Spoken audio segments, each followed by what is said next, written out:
Po programu Kultura obstaja za celotno obdobje programa, določa vse te razpisne pogoje osnovne, ki sem vam jih jaz tukaj predstavila in tudi vse detaljne informacije v zvezi s temi razpisi, vključuje koledar rokov, pri čemer tukaj ne samo za rok za oddajo prijav, temveč treba vedeti tudi, kdaj lahko pričnete z izvajanjem projekta, kdaj bodo objavljene razpisni rezultati, da veste, kako načrtovati svoje projektne aktivnosti.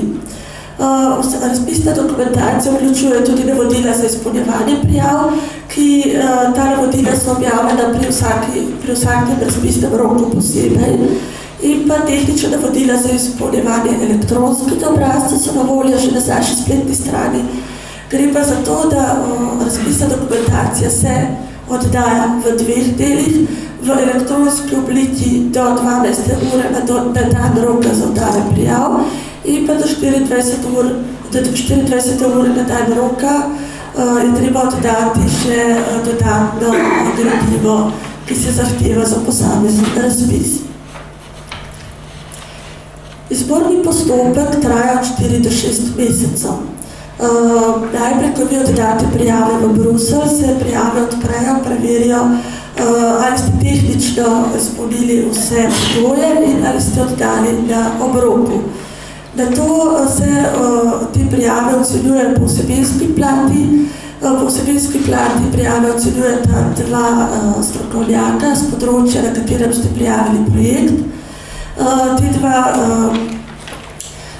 dva strokovnjaka ocenita, data svoje ocene v pisni obliki, točkujeta vaše prijave in oddata te ocene potem naprej oziroma nazaj izvajalski agenciji, ki izbere tiste projekte, ki so dosegle najvišje oziroma pomembno število točk in jih da v pregled še finančni službi.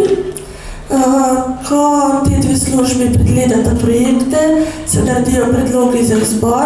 Te predloge, predvsem pri projektih večletnega sodelovanja, morajo pregledati in potrditi še Evropski parlament, ostale predloge pa potem potrdi izvajalska agencija in vse prijavitelje obvesti o uspešnosti oziroma neuspešnosti, vam pošlje tudi, kako ste bili točkovani, kje je bila meja oziroma koliko točk ste morali doseči v okviru posameznega razpisa.